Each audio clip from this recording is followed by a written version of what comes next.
The Thompson submachine gun, also known as the Tommy gun, Chicago Typewriter, Chicago piano, trench sweeper, or trench broom, is a blowback-operated, air-cooled, magazine-fed selective-fire submachine gun. Invented in 1918, it was originally designed to break the stalemate of trench warfare of World War I, but was not finished until after the war ended. When weapon is cocked, the fire control lever position on the left side above the pistol grip may be pushed to either single or auto. Also on the left side above the pistol grip is the thumb safety. It can be pushed to positions stamped safe or fire. Note that the gun must be cocked before either of these levers can be set. Load as for automatic pistol magazine, but support base of magazine against body or a solid surface if heavy spring tension makes it difficult to force cartridges down. Claimed semi-locked by adhesion. Delayed locking system is claimed for this weapon. However, the weapon functions equally well with or without the alleged locking device.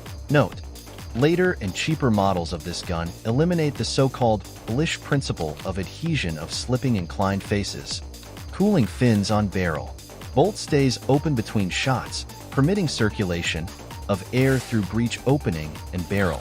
The actuator knob, commonly known as a cocking handle, is mounted on top of the receiver in the line of sight and is slotted down the center to permit proper sight alignment.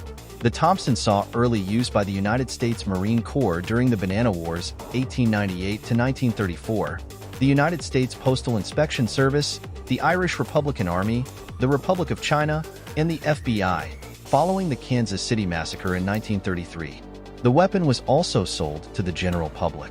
Because it could be obtained so easily, the Thompson became notorious during the Prohibition era as the signature weapon of various organized crime syndicates in the USA in the 1920s. It was a common sight in the media at the time and was used by both law enforcement officers and criminals. The Thompson was widely adopted by the USA Armed Forces during World War II and was also used extensively by other Allied troops during the war.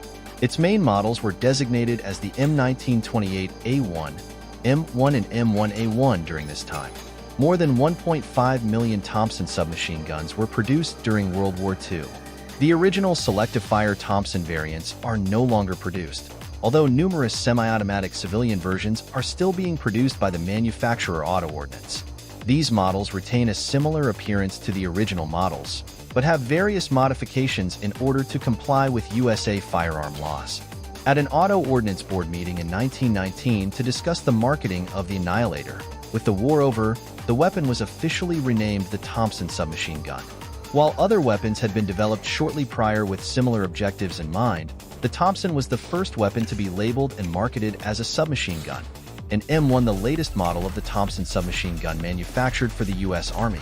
The drum magazine cannot be used on this model, M1.